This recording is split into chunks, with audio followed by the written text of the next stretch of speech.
Amigos de Círculo Magenta, estamos aquí con ustedes, Alejandro Fuentes, Hola, hola a todos. Hola. Marcela Gazabarba Hola. y Rodrigo Carvajal. Al Ramón, Alex Marce. En este, tercer round del famoso gabinete de la presidenta, virtual presidenta electa todavía, Claudia Sheinbaum, en donde, lo que se dio era lo de esperarse, que es dejar para el final la controversia. Dejar para el final esos personajes que sabía todo el mundo que después de las dos primeras entregas que fueron ampliamente reconocidas, elogiadas, dicho que se tomó las decisiones correctas y que se otorga el beneficio de la duda. Bueno, pues entramos ya en la espiral final, que fue la de colocar las piezas finales en su lugar, y fueron exactamente las que veníamos aquí comentando desde la semana pasada. A ver, Rodrigo, recuérdanos quiénes son los que fueron designados. Número 1, Secretaría de Gobernación, Rosicela Rodríguez. Actual secretaria. Actual Secretaria de Seguridad Ciudadana. Uh-huh. Un personaje que ya estuvo en el gabinete de López Obrador y que ya representó mucho a López Obrador. Número 2, Omar García Harfuch, como se esperaba, va a ser el próximo secretario de Seguridad Ciudadana. Número 3, Ariadna Montiel repite en la Secretaría de Bienestar. Y número 4, el que yo creo es el nombramiento más polémico, Mario Delgado a la Secretaría de Educación Pública. Pues bueno, vamos a comenzar por Rosa Isela. A ver, yo de Rosa Isela, en lo personal, tengo una buena imagen como funcionaria pública, como ser humano. Me ha tocado en diferentes etapas de su carrera, incluso la parte periodística, conocerla, y creo que de esencia es una buena persona y es una buena funcionaria. Lo que no tengo claro es si es la persona adecuada para ocupar la posición de secretaria de Gobernación de este país. No ha sido fácil para Rosa Isela andar nadando en estos 6 años, 5 y medio años, en las aguas. No fueron 5 años, perdón. Fueron 3 años en las aguas de Secretaría de Seguridad después de que salió Alfonso Durazo y entraba a seguridad.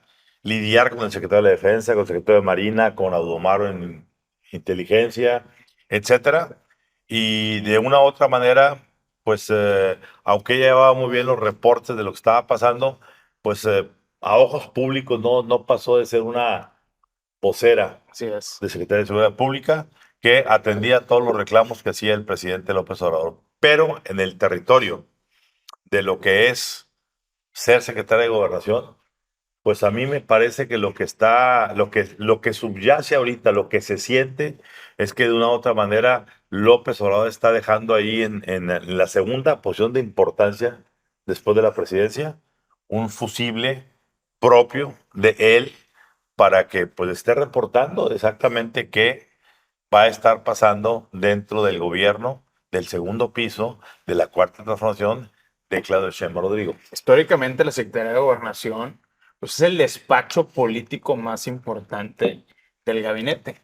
Y sabemos por cómo se llevó a cabo esta designación, estos jaloneos dentro de la coalición de López Obrador, que es la posición que pidió el presidente. ¿Por qué lo decimos? Porque históricamente Rosa Isela ha representado a Andrés Manuel López Obrador en diferentes instancias. Fue la representante de López Obrador en el gobierno capitalino de Marcelo Ebrard.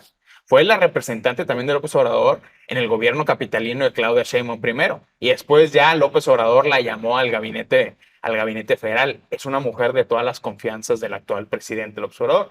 Y a mí me lleva esto a una conclusión. O va a ser una supersecretaría a cargo de la influencia permanente de Andrés Manuel López Obrador, o va a ser, como lo ha sido en este sexenio, una secretaría disminuida y el poder real va a estar en otro lado, probablemente en el despacho de Omar García Harfuch. A ver, yo además te quiero hacer un comentario antes de pasar la palabra. Yo creo que como estamos viendo a Rosa Isela va a ser la cuarta en discordia. ¿A qué me refiero la cuarta en discordia? Si el presidente de una u otra manera va a terminar instalando al nuevo presidente de Morena, al jefe de la bancada morenista en el Senado y al jefe de la bancada morenista en la Cámara de Diputados, Rosa Isela, que es la parte implementadora de lo que ahí se decida, es lo que cierra el círculo López Obradorista.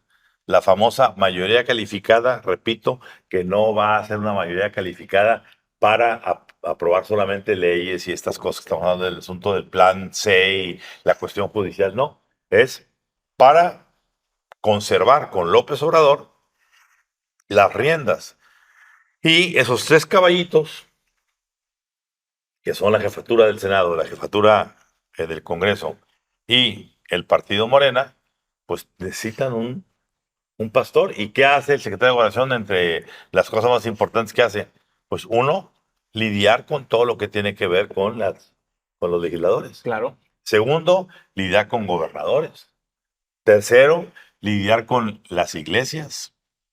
Cuarto, lidiar con los medios de comunicación, que eso Rosicela lo sabe muy bien porque ya estuvo en esa cancha. Es decir, coincido con Rodrigo en que esto va hacia ese rumbo, Alejandro. Pues yo coincido en que Rosa Isela como funcionaria tiene un récord, pues que nadie le puede decir absolutamente nada, pero sí carga con ser la ejecutora de los abrazos y no balazos, ¿no? Y podemos juzgar en el tiempo que ha estado que ha sido una de las políticas más criticadas del gobierno de Andrés Manuel López Obrador.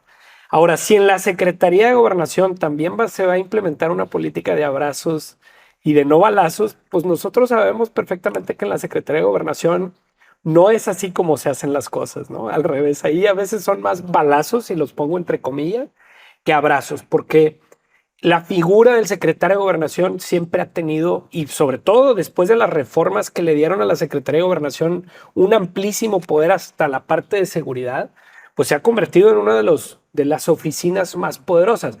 Pero yo sí, ahí a diferencia de lo que comentaban, creo que la Secretaría de Gobernación vimos que puede perder su lustro y su brillo muy rápidamente, y lo vemos con Luisa María Alcalde, ¿no? También la Secretaría de Gobernación puede ser una secretaría que resuelva cuestiones de oficina, y eso lo vimos con la actual secretaria, ¿no? Entonces, aquí yo creo que el cuestionamiento es, Rosa Isela va a ser otra Luisa María Alcalde, una persona que, como bien dices tú, una project manager del país que te dé los reportes y los números y vino y demás, o realmente una operadora política importante. Yo creo que también va por lo primero, ¿no? Marcela. Estoy así que quería hablar hace mucho tiempo. Este segundo piso es el segundo piso del gabinete sectorial, o sea, es una secta, ¿no? O sea, estas personas que se mueven aquí le rinden pleitesía totalmente a Andrés Manuel López Obrador. Y dicho sea de paso, Rosa Isela usó unos aretes de oro de López Obrador. ¿No se acuerdan? ¿Se los regaló? Sí, okay. No, ella, pues no sé si se los regaló o no supe ese pormenor. Pero que los mandó a hacer. Y le decía sí, y tenía la cara de López Obrador. Cuando alguien trae unos aretes, al oído así. Sí, cuando alguien trae unos aretes de oro de su Tlatuani, digo, ¿qué más podemos esperar? Sí, entonces, esa parte es, o sea, estos cuatro personajes creo que están ahí por una sencilla razón, para seguir haciendo las cosas como están. Por ejemplo, en lo de excepto García Harfuch. No, porque en seguridad, por ejemplo, la Sedena y la Guardia Nacional lo están poniendo a él.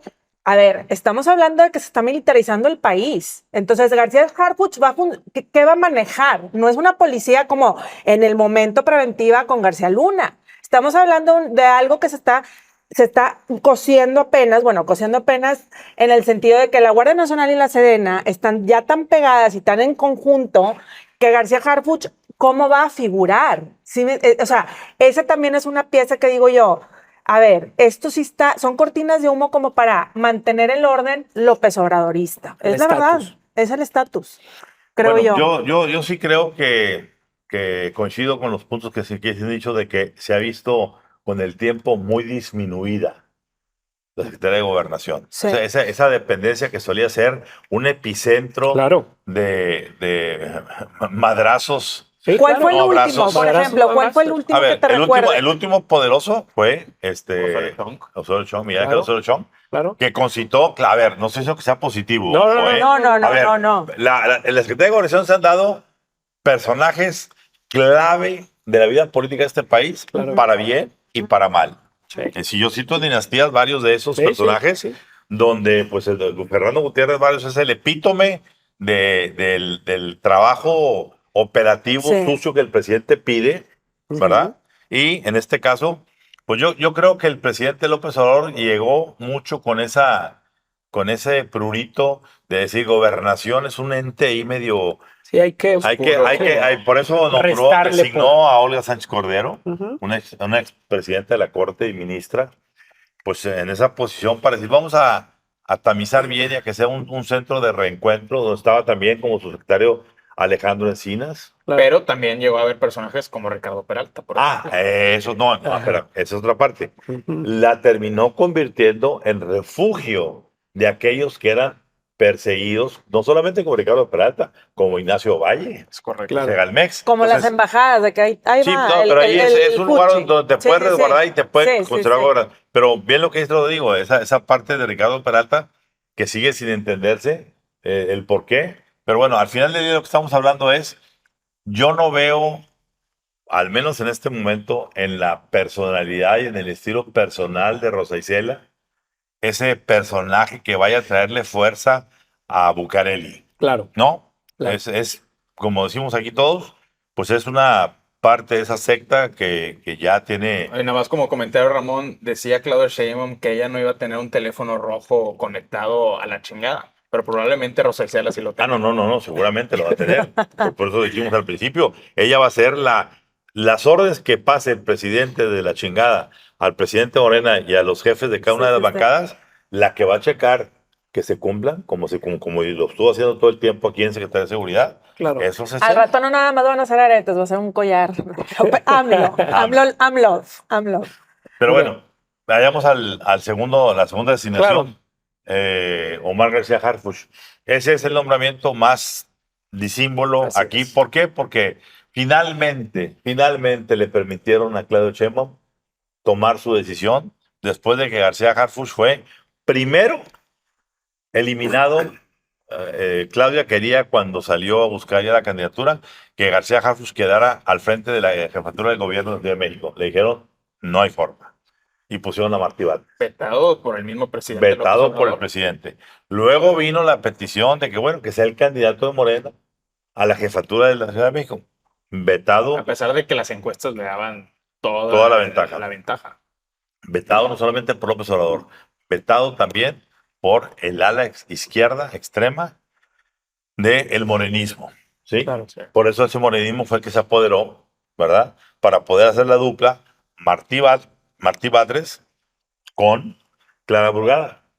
Y finalmente, Claudia pudo en esta ocasión ejercer su bastón de mando y decir, yo lo quiero en seguridad. Claro. Y yo creo que, pues vamos a ver, yo no tengo en lo personal la mejor de las impresiones de García Harfuch.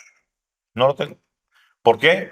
Por el pedigrí que tiene, que viene arrastrando, y creo que es lo mismo que le pasa al presidente. No le concita que la seguridad del país esté en manos de el nieto del secretario de la Defensa que tuvo en Tlatelolco, Ujú. del hijo de quien fuera el presidente nacional del PRI, pero sobre todo un personaje muy ligado a la Federal de Seguridad en los Así es. tiempos de la Guerra Sucia.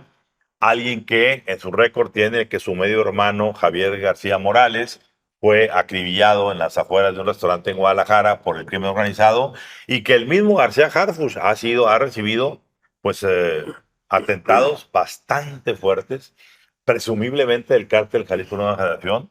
Él mismo lo señaló. El mismo señor, sí. Y bueno, habrá que ver dentro de todo esto si algo va a jugar en esto el famoso patrón que Así acaba es. de ser regresado de Estados Unidos, reincorporado, Así es. y que está ahorita ya soltando de su ronco pecho lo que pasó. Ahorita oficialmente, corrígeme, estoy en lo equivocado, pero oficialmente el patrón viene a aclarar el asunto de Ciro Gómez Leiva y ese.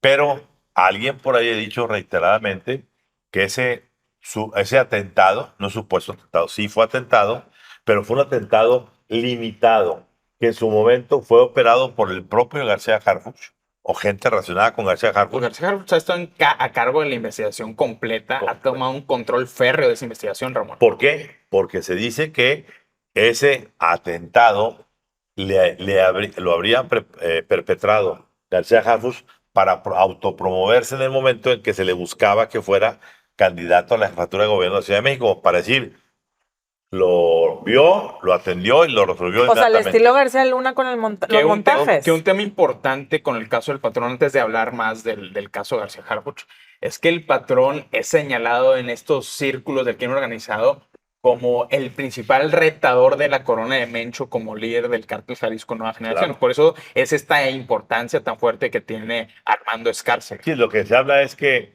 García Harfuch había hecho ya algún tipo de acuerdo, entendimiento con el patrón en el momento en que se decía que el Mencho estaba enfermo y que eso generó un ruido adentro del grupo de Jalisco Nueva Generación que culminó, entre otras cosas, con ese atentado que se le dio. Sea como sea, vaya, habrá que poner una lupa porque yo lo que sí veo es que la mitad de la gente dice, cuidado con García Harfuch. La otra mitad dice, denle la oportunidad, es un buen policía. Bueno, vamos a ver quién tiene la razón, si lo tiene Claudia, que lo instaló, o el presidente, que ya no pudo por tercera vez decirlo, Beto. Alejandro. Yo creo que en la Secretaría de Seguridad Pública este sexenio tocó su desmantelamiento. ¿Por qué? Porque representaba este crecimiento de Genaro García Luna y su grupo. Cualquiera que haya visitado alguna vez la Secretaría de Seguridad Pública en México se puede haber dado cuenta desde que llegó Alfonso Durazo le tocó desmantelarla.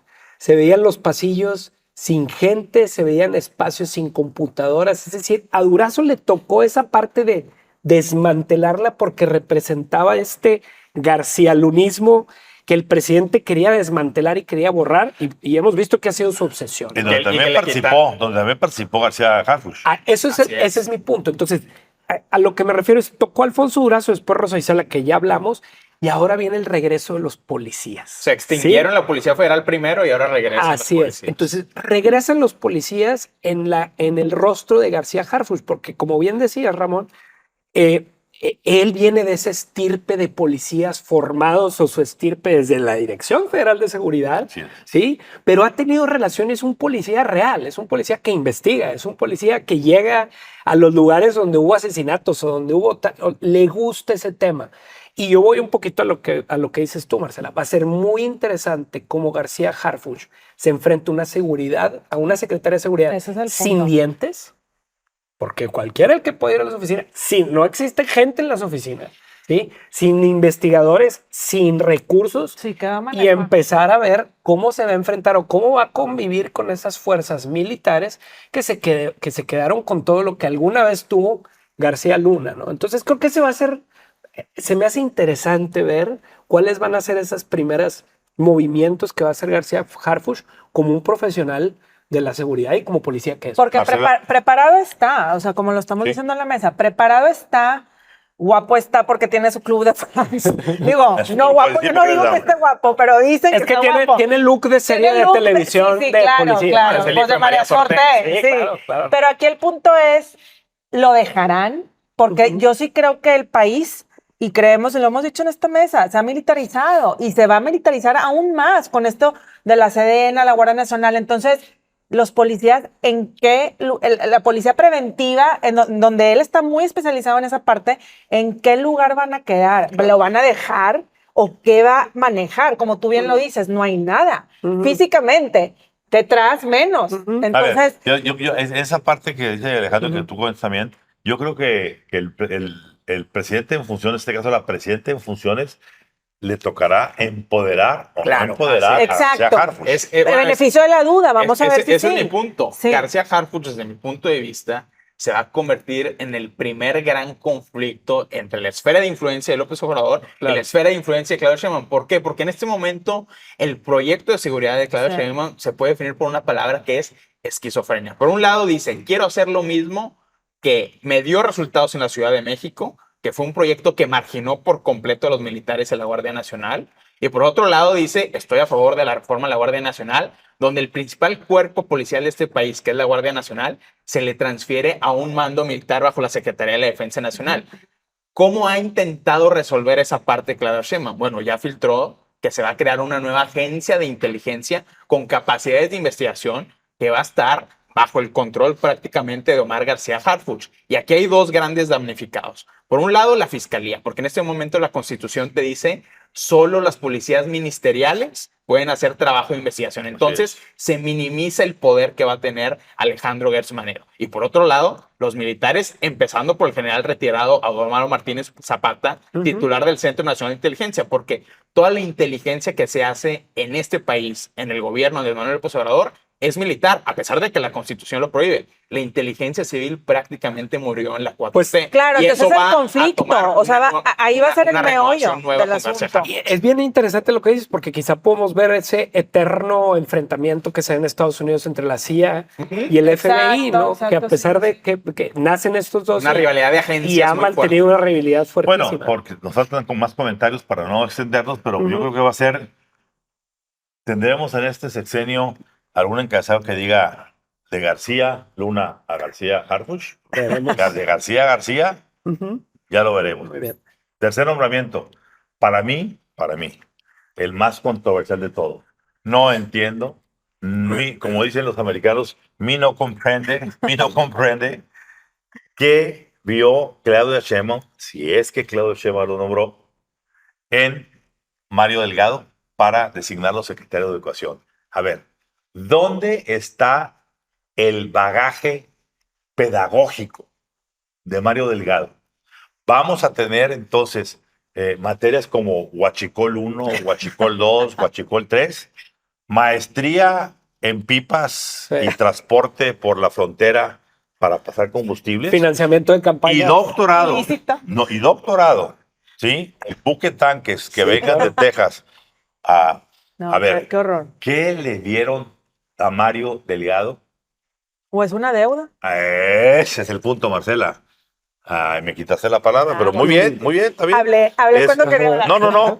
El problema es que ¿qué le están pagando a Mario Delgado? O Mario Delgado, Rodrigo, amenaza. ¿qué está cobrando? Sí.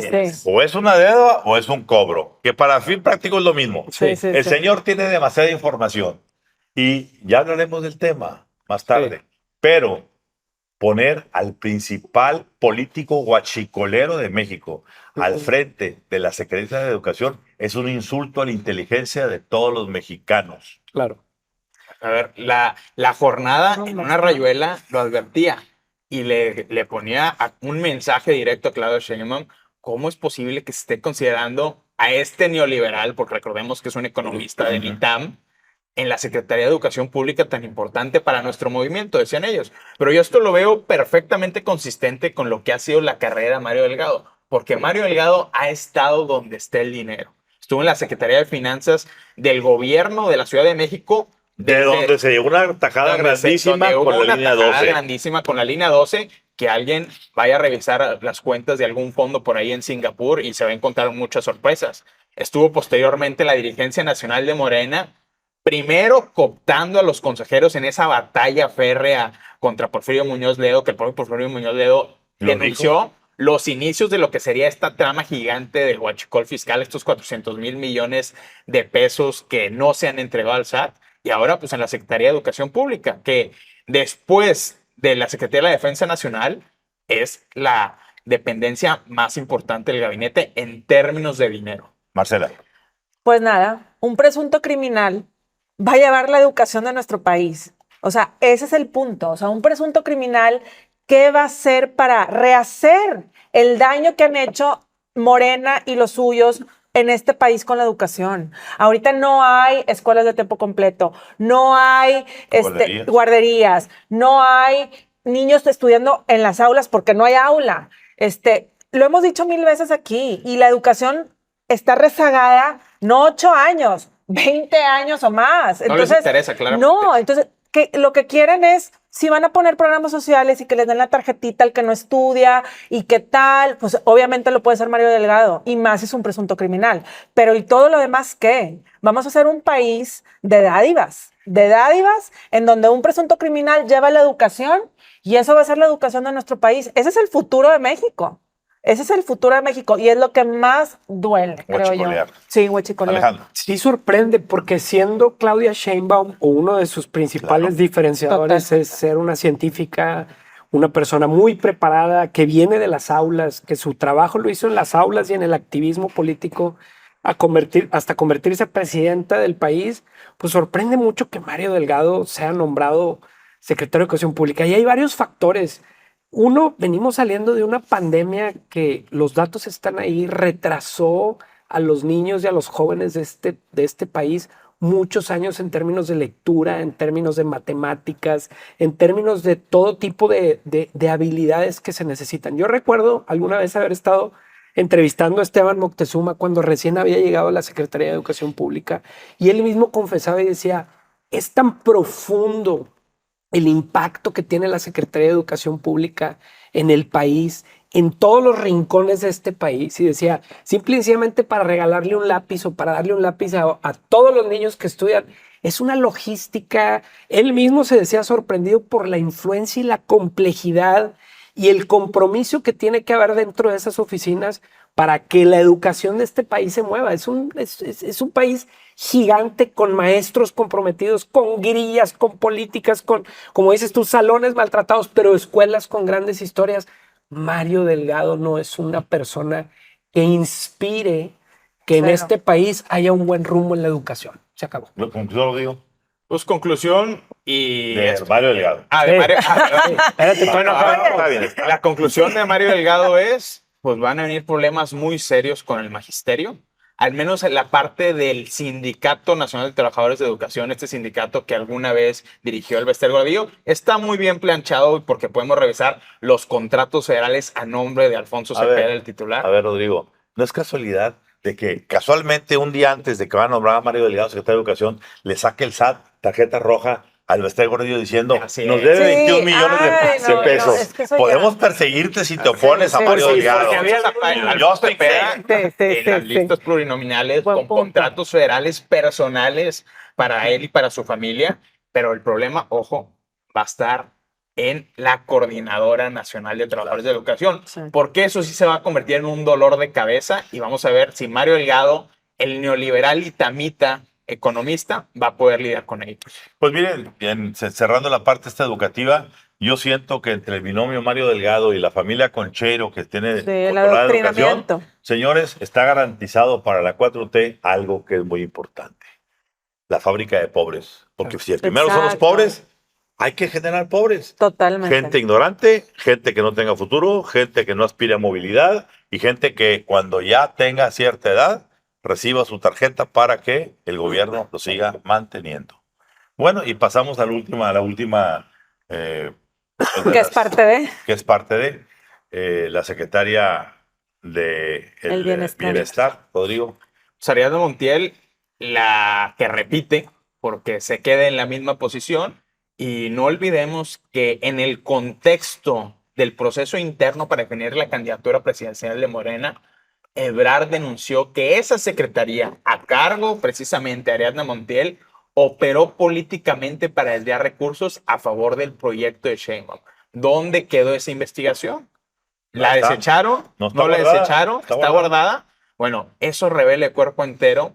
El rol que puede ser muy respetable, Ariadna Montiel, que ha hecho un trabajo que al menos en los números pues, se puede ver en reducción de pobreza, pero la operación política, que es una mancha muy severa, ahí sigue y no se la puede quitar. Marcela.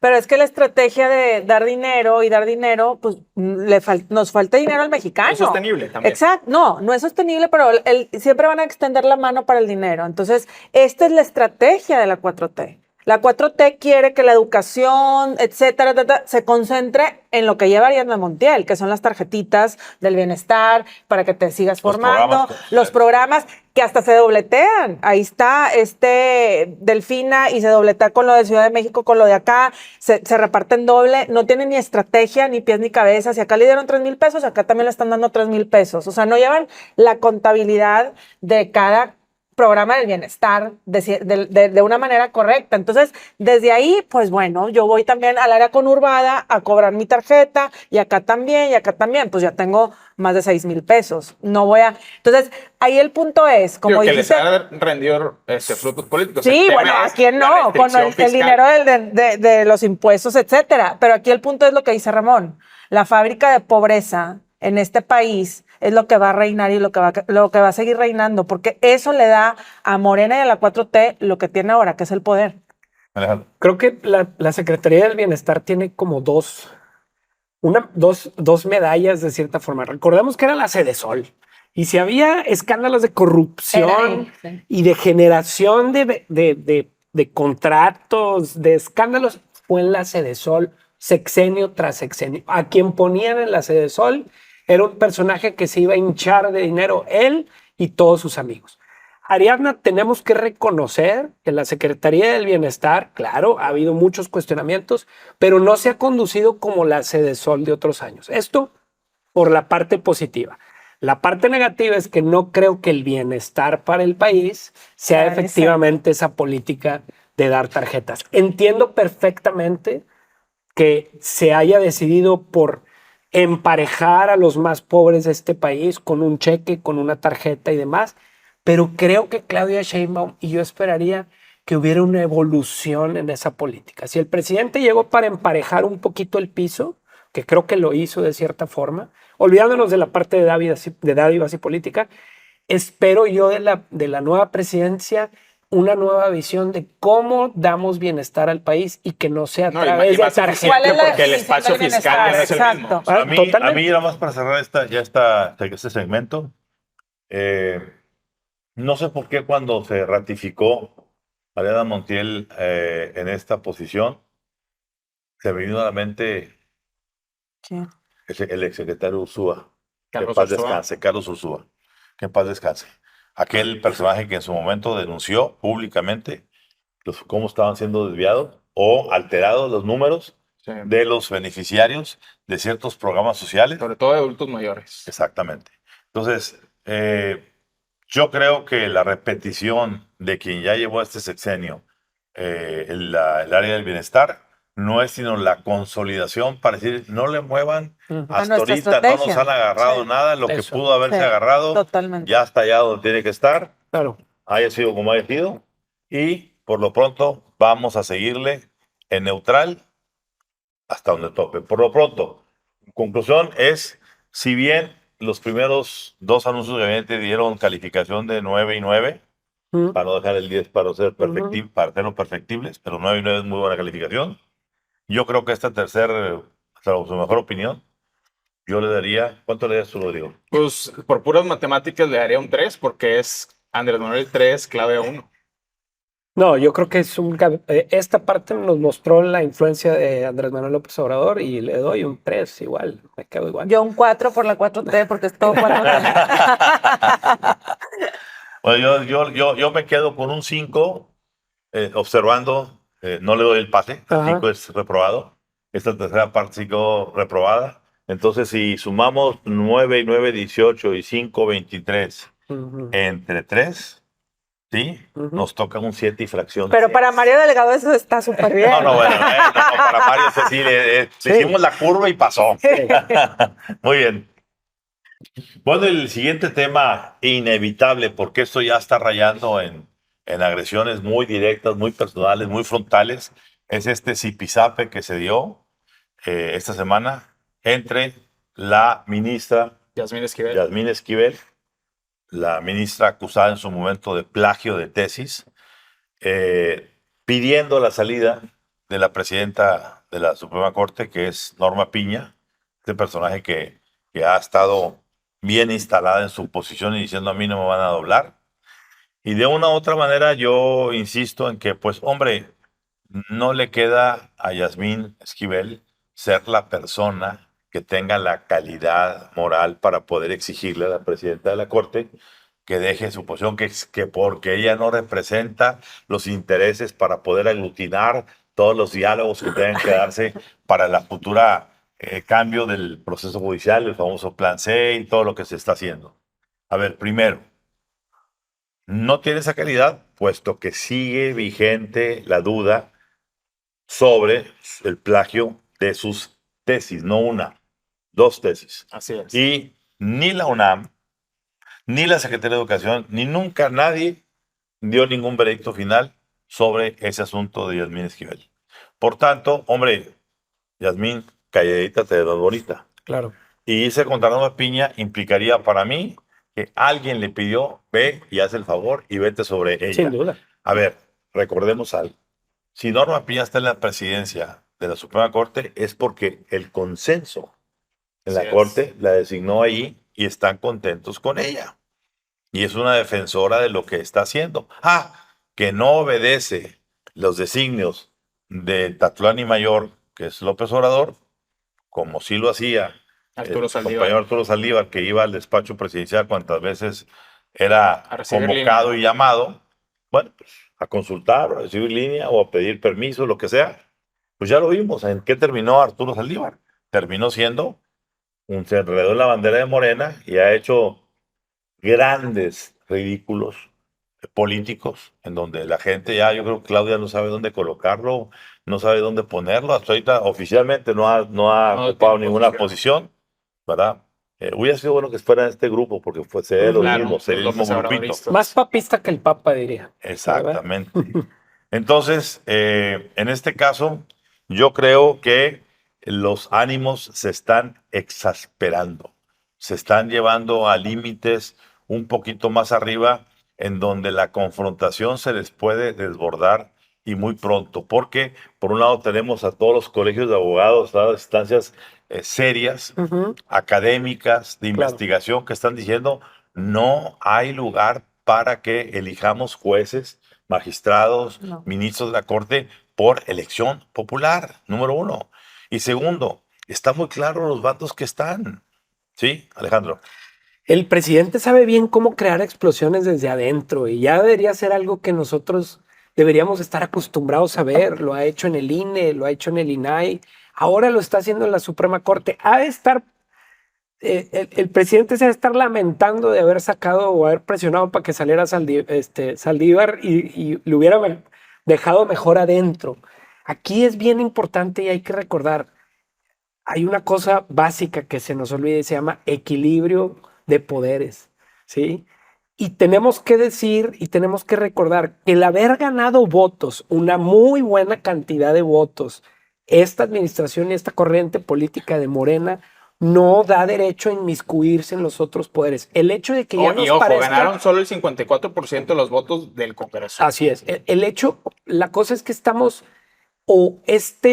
la 4T o Morena o el presidente quiere dar la impresión de que lo que se ganó en las urnas debe permear en todos los poderes, incluyendo la Suprema Así Corte. es. Ojo, cuidado, no normalicemos, para utilizar las frases que estamos usando ahorita, no normalicemos que la Suprema Corte explote desde adentro por una presión desde Palacio Nacional. Y creo que en este caso Norma Piña se ha mantenido y ojalá que se mantenga. Marcela. No, a la 4T no le gustan los contrapesos. Evidentemente, llevan desde hace mucho en contra de Norma Piña. Ahora, que Saldívar, Monreal y Esquivel quieran hacer este programita tras bambalinas para poder mover, como tú bien lo dices, a Norma Piña de ser un contrapeso, el contrapeso que hay en el país, porque fuera de Norma Piña está muy difícil encontrar un contrapeso. No lo hemos visto en el INE, no lo hemos visto, como tú bien lo dices, dinamitan y entonces mejor se quedan así inmóviles. Y Norma Piña ha sido una de las que no se ha quedado inmóvil. Entonces, ahora quieren que esta reforma a chaleco pase y que a chaleco se vote popularmente por los jueces. Bueno, no, el contrapeso ahí está y que permanezca el contrapeso. Y bien lo dices tú, Esquivel. Pues Esquivel no tiene ni ética para andar hablando, ni que fuera quien para decir qué, y es la menos indicada. Y ella está dando la cara por Saldívar y Monreal, que se dice que también andan en este juego. A ver, decir que Norma Piña tiene que renunciar para que haya un diálogo sano entre poderes es una absoluta falacia Claro. y es un argumento No, que no se Hombre. sostiene. ¿Por qué? Porque reiteradamente el presidente López Obrador, quien es el que le marca la línea y el tono a todos los operadores de la reforma judicial, él ha dicho, no vamos a negociar absolutamente en ningún punto. Dicho eso, los foros para discutir o las supuestas inquietudes de las barras de abogados, de los trabajadores del Poder Colegios, Judicial, claro. de los colegios, es una absoluta simulación que tiene un solo propósito, legitimar una decisión que ya está tomada. Y me parece también una profunda hipocresía que se use el argumento de que la reforma judicial es necesaria para evitar que la oligarquía tenga ascendencia en la toma de decisiones judiciales. Cuando tienes a un Carlos Slim, que por ejemplo cabildeaba directamente el caso de la tarifa de interconexión y se paseaba en los pasillos de la Suprema Corte de algunos de sus operadores, y ahora se ha recibido en Palacio Nacional tanto por Claudia Sheinbaum como por el presidente Andrés Manuel López Obrador. Vemos el caso también, por ejemplo, de Santander, cómo intentó influir en una decisión de un tema ya tomado. Es decir, este argumento de que la oligarquía va a quedar fuera con la reforma Sí, judicial claro. absolutamente no se sostiene. Y que vean el portafolio de casos que ha llevado Arturo Saldívar o que ha llevado Rafael Guerra en el Tribunal de la Ciudad de México. Comentaste ahorita el caso de Santander. Curiosamente, ese caso que ya está cerrado, que ya se había pasado por la corte y todo, de repente, Lenia Batres Es cierto. atrae el caso de la nada cuando ya está caso cerrado. ¿Para qué? ¿Habrá algún botín ahí de por medio? Pues nada más 700 millones de dólares Imagínate, Ramón. que tiene que pagar Santander a las mujeres de la familia, donde el banco le soltó todo el dinero al hermano. Que hablas Por- de los Garza Delgado. Exactamente.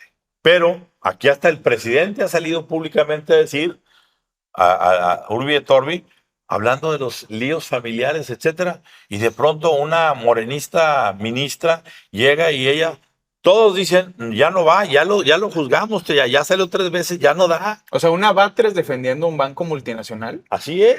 Eso es lo que Así quieren. es, por eso decimos, ¿no? A modo. ¿el botín de quién? Claro. Entonces, estamos ahorita, cuando veamos estos escarceos de lo que está ocurriendo tras bambalinas, como bien lo decías ahorita, abajo de la mesa, estamos viendo exactamente, a ver, esto es como decir, oye, imagínate a alguien en el fútbol que dijera, por favor, yo sí juego contra aquellos, pero no me alineen a Messi, no me gusta Messi. A ver, no me pillen a Messi del sistema judicial. Sí.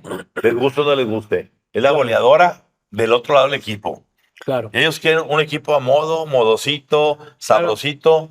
Con eso no vamos a lograr Sometimiento. ninguna Yo nada más cuestión judicial. un comentario. Esta reforma judicial hay que entender, la quieren pasar completa y sin absolutamente ninguna negociación. Pero hay 2 aduanas muy importantes. La primera, que se resuelva el tema de la sobrerepresentación, porque esto desde mi punto de vista es un fraude de la Constitución. Y si lo frenan en la Corte como tendría que ser el tema de la sobrerepresentación, pues esa mayoría calificada ya estaría en duda en ambas cámaras del Congreso. Y segundo, en el Senado todavía les van a faltar 2 o 3 votos. Entonces, no demos por sentado que esto tiene que ser como lo está planteando el presidente López Obrador. No. Que la oposición, los contrapesos y los críticos del poder hagan su trabajo donde lo tienen que hacer. Muy bien. Muy bien. Pues estaremos pendientes. Claro. Va a venir mucha leña que cortar de Puras piñas. bueno, puras piñas, exactamente. Ya comentaremos de este sabor. Y bueno, tercer tema obligadísimo es este debate de carácter internacional, aunque sea un asunto doméstico de Estados Unidos, es un debate internacional por tratarse del país que se trata. ¿Joe Biden debe o no debe presentarse como fórmula para reelegirse como presidente de los Estados Unidos? Todo producto de lo que sucedió en el famoso primer debate entre él y Trump, en donde fue evidente a todas luces que el presidente Biden se quedó perdido, no tenía sentido de la coherencia para responder preguntas. Es decir, vimos a un Joe Biden completamente desmemoriado, paralizado, preocupante. Bueno, hasta Trump varias veces lo estuvo bulleando. No entiendo ni de qué está hablando ni de qué está diciendo. Yo al día siguiente hice un video aquí en Magenta que se titulaba Biden debe ceder. Y eso, pues así como me hablaron muchos amigos americanos diciendo estás en lo correcto, hubo otros muy fuertes también que me hablaron para comentarme y decir, oye, Ramón Alberto, espérame, no hay que bajar a Biden a defenderlo. La marea ya está cambiando, Ron. ¿Eh? La marea ya está cambiando. Allá voy. Entonces, ¿qué les decía yo? Muy sencillo. A ver, quítense de problemas. No es un asunto contra Joe Biden, ¿no? Esto no es un asunto no. No es un asunto tampoco es político. Es un asunto de salud. El hombre ya llegó ya traspasó el límite de lo que es la cordura y la sensatez de su tiempo, del tiempo que le tocó vivir, sus 80 y tantos años.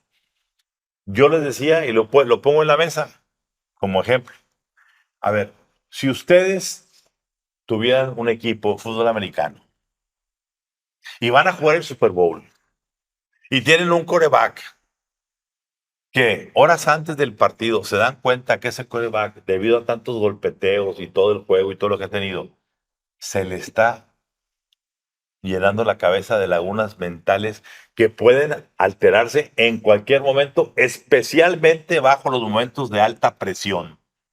Se desconecta ahí arriba y te quedas paralizado con la vista perdida en el horizonte. Pregunta, ¿ustedes pondrían ese quarterback a jugar el Super Bowl? Sí, claro. Yo no. ¿Por qué? Porque no es que baste un minuto, basta que en un segundo se pierda el foco para que la jugada decisiva que te haga ganar, ¿sí? Te lleve al touchdown, te lleve a la noción del triunfo. Sobre todo con una situación. Faltan 4 meses para la elección. A ver, aquí han pretendido vendernos a todos con que no juzguen todo por un debate. No estamos jugando el debate. Es el asunto de salud. ¿Qué se va a esperar? Que en el segundo, tercero o cuarto debate se ponga peor la situación, porque el asunto con Biden es muy simple. Esas actitudes a una persona de esa edad, en donde le empiezan los lapsus mentales, la demencia senil, el Alzheimer, todas las condiciones del cerebro se disparan con la presión. A ver, vimos a un Biden en el debate que estaba alerta diciendo que estoy con Trump ahorita y claro, se le disparó.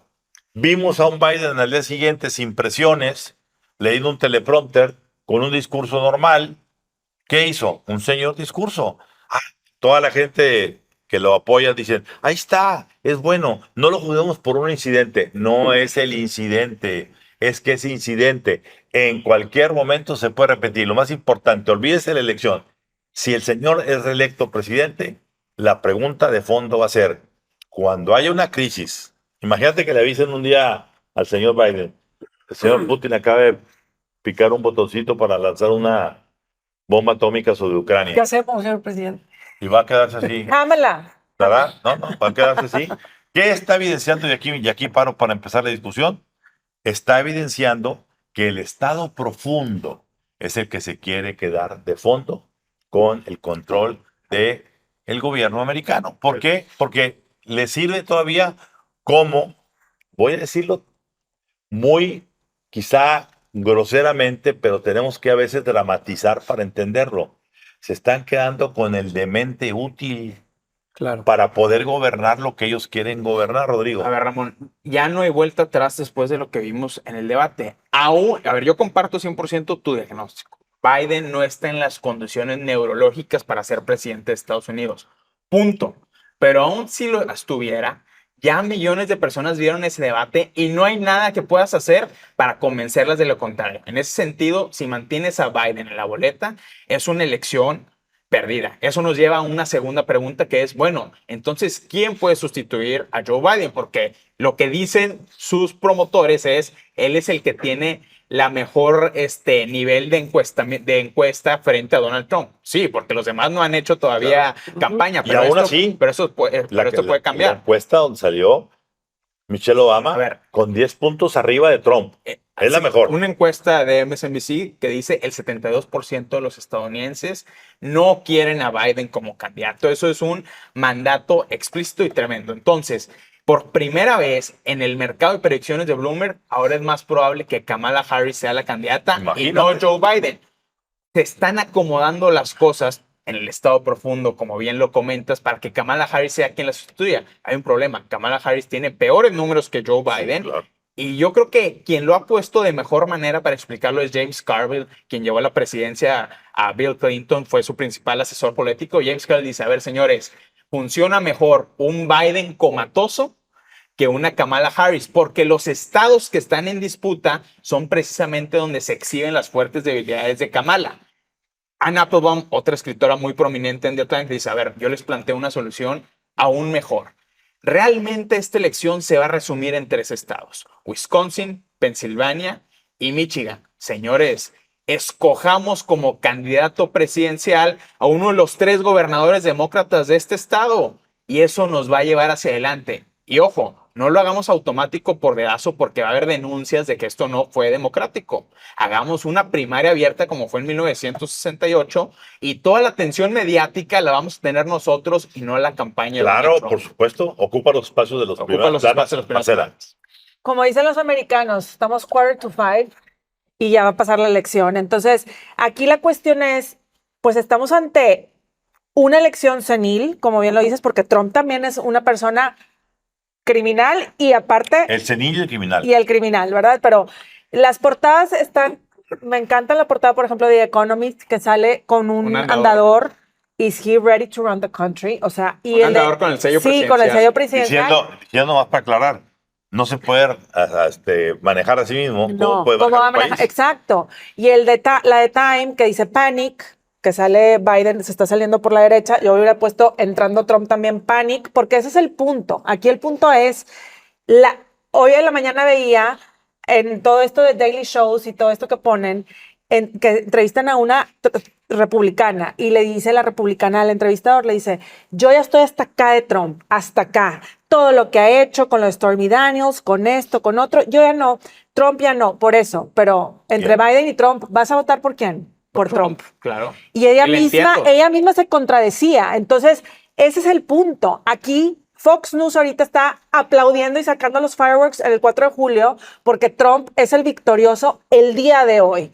Y si mañana lo que están barajeando con Biden es que siga ahí y que el sustituto sea Kamala Harris, pero que voten por Biden, como tú bien lo dices, porque si no, si votan por Kamala, pierde la elección. Entonces, que voten por Joe Biden y Joe Biden al cuarto a las 12 sale y entra Kamala.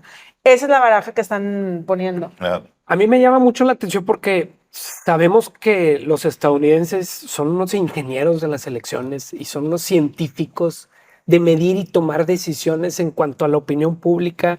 Tienen perfectamente medido e históricamente han sido, lo ven a través de los estados y demás, y tienen un sistema electoral que les permite tener muchos movimientos. Entonces yo veía el debate y decía, a ver, ¿a qué horas Estados Unidos pone a este par de impresentables? Y creo que hay algo que no estamos viendo, que es el electorado ya no es el mismo en Estados Unidos que el que era en la última elección. Estamos hablando no de un electorado pro-Trump o pro-Biden. Estamos hablando de un electorado anti-status quo, que están viviendo como un imperio, o el imperio de Estados Unidos se está desquebrajando en muchos sentidos, es decir, las principales ciudades de Estados Unidos con crisis importantísimas de migración, de drogadicción, de personas sin casa, de problemas de todo tipo. Es decir, están viviendo un Estados Unidos que hace 5 años no era. Dice el historiador Niall Ferguson que están en su momento soviético. Así es. Entonces, creo que ahorita no estamos viendo a unas personas que escogen entre Biden y entre Trump. Y creo que se les pasó de tueste a los demócratas Sí, esa se les visión. pasó. Se tardaron en darse cuenta, sino que ahorita no quiero que suceda lo que está pasando en el país, prefiero que venga uno y lo destruya todo. Y aguas, porque eso es lo que estamos viviendo en México y lo que Ni estamos más. Es que viviendo no en es solo un muchos No, y imperio en aparte decadencia, Trump- es una democracia en Así decadencia. Lo vimos esta semana con el fallo de la Suprema Corte, donde se le concede Sí, una no, inmunidad casi barbaridad total al eso. presidente de Estados Unidos Claro. y de manera retroactiva también. Sí, es decir, claro. sí. una decisión peligrosísima donde se crea una presidencia imperial. Imagínate tú a Donald Trump con el poder de esa presidencia. Así es. Sí. Bueno, pues conclusión. Yo creo que mi asertividad me dice que van a cambiar a Biden. Yo también sería mi El predicción. 29 de agosto, que sea la convención, que sea el 29 de agosto, Sí. la convención demócrata. ¿Y Yo a quién crees que van a poner? a ver, si yo me atengo a la experiencia, al carisma, a las encuestas, todo, debe ser Michelle Obama. Claro. Con Sí, Michelle claro. Obama se la van a llevar. Hay un problema con eso nada más, Ramón, desde mi punto de Ella ha vista. dicho que no, ¿eh? Que Michelle Obama a lo mejor lo ve como muy riesgoso de ser la candidata en el 24 Sí. y ella preferiría ser la candidata del 28. Ella ha dicho Sí. incluso O sea, meses es una antes decisión que muy no, egoísta, pero que no. puede suceder. No, pero puede la estar. decisión no está solamente en Michelle Obama. Si ya un bloque, a ver, yo creo que ahorita fue natural que la familia, los principales demócratas, el propio partido, hasta Clinton y el propio Obama defendieran a Biden. Pero nadie quiere ser sopilote de nadie. Claro, Nadie así quiere ir es. sobre el cadáver, porque nadie quiere pagar el muerto. Claro. Dicho eso, van a estarlo observando muy de cerca de aquí al segundo debate y van a ver el segundo debate qué pasa. Si en el segundo debate se repite el descalabro, o si entre ahorita y el segundo debate, Yo creo que va a ser antes. bueno, por eso iba a decirlo, si entre aquí y el segundo debate se va a dar situaciones que lo van a poner, a ver, el hombre debe estar padeciendo una presión tremenda, porque tú imagínate que te diga tu familia, tus amigos, tus allegados, se te va la onda. Claro. Qué drama para el personaje que si tuviera sensatez, tendría que decir, me bajo. Claro. No hay vuelta para atrás. Ese es el punto. A La, lo mejor la no lo lucha están de dejando egos. bajarse, no. Claro. También es No una. lo están dejando bajarse. Pero también yo creo que esa lucha de egos que siempre hemos visto en Estados Unidos del superpower. Yo no veo, perdóname, yo Sí. no veo a Biden con ego. No. Yo no lo veo. Entonces, ¿por qué no se baja? Porque, porque las fuerzas. el estado profundo Claro. no le conviene ahorita porque no tiene una salida. Yo sé, porque lo sé, que están bien sentados en la mesa, casi te diría que 20 horas diarias, Sí.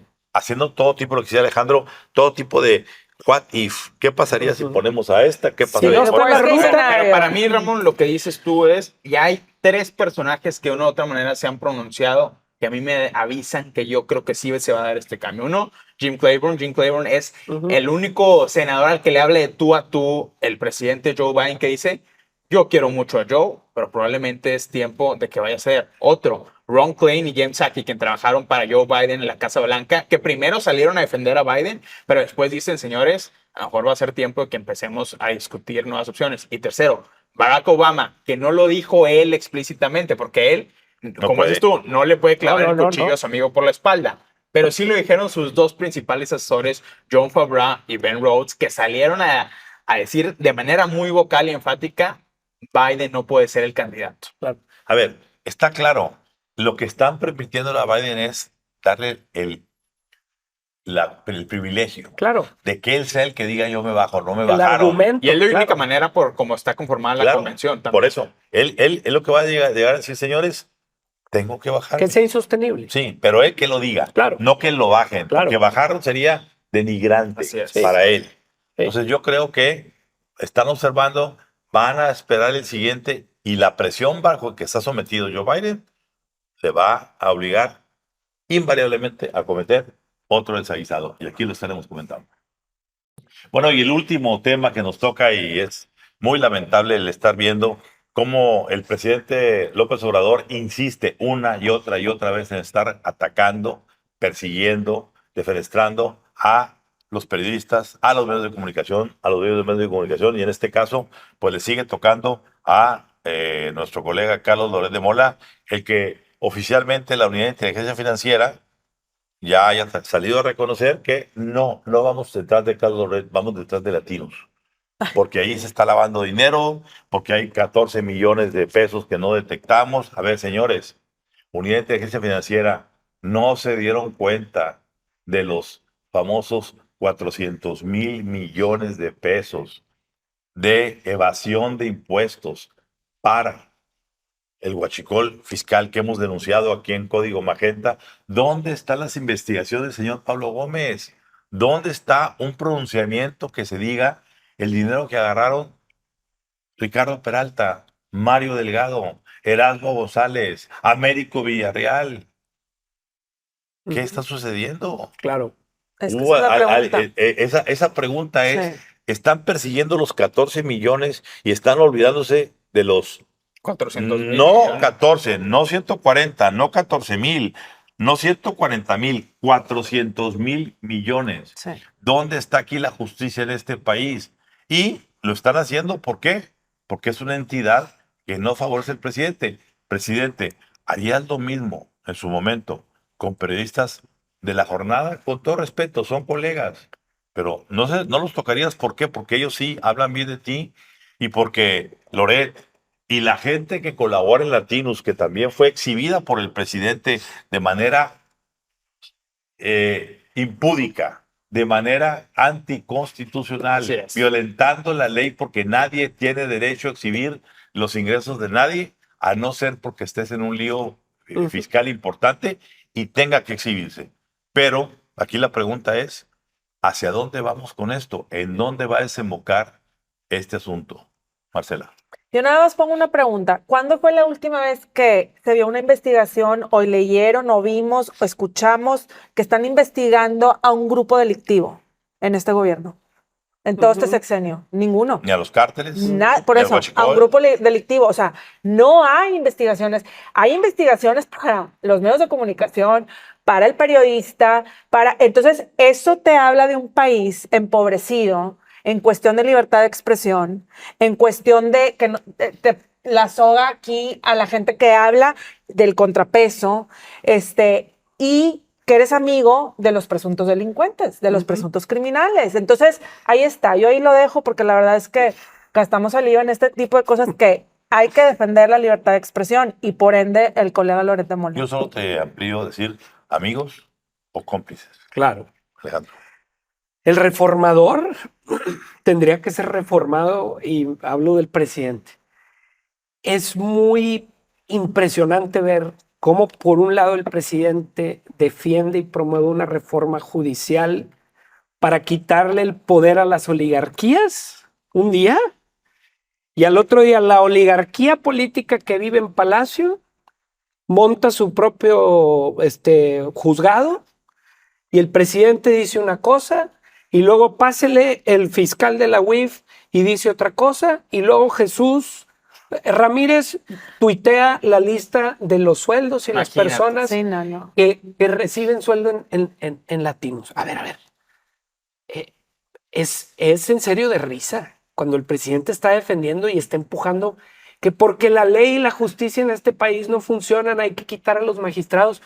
Empiécense por quitarse Por la ustedes. Claro. Empiénsense a reformar cuál es el poder y el alcance del presidente de la República. Fuera de este país. cómico si no fuera Totalmente. trágico. Claro. Ese es el punto de vista. Totalmente. No puede haber mayor contraste Sí. que una investigación Es cierto. contra, porque sí es contra Loret, aunque lo Claro. aunque diga Pablo, Diga lo que Claro. y sí es contra latinos a quienes calificó como delincuencia organizada. Claro. No se revise eso, ya nos vayamos a los cárteles que esta Ujú. semana se publica en el Financial Times. Claro. Cómo el cártel de buenísimo. Sinaloa tiene un nuevo esquema de lavado de dinero a través de empresas en China. Eso no lo revisó en absoluto la oficina que dirige Pablo Gómez. Y no va a ser tema de la mañanera. Y no le No. interesa y no es tema de la mañanera. O que revise dónde se lava el dinero de los 400,000 millones de pesos del huachicol. Yo le doy una pista al señor Pablo Gómez. Gran parte aquí en Nuevo León, aquí en Monterrey, en San Pedro Garza, la capital del lavado de dinero de América Latina. Y ojo con los despachos políticamente conectados que tienen esos vínculos. A lo mejor en el despacho del papá de algún gobernador, fosfo, muy probablemente. que ya lo comentaremos próximamente. Hasta la próxima.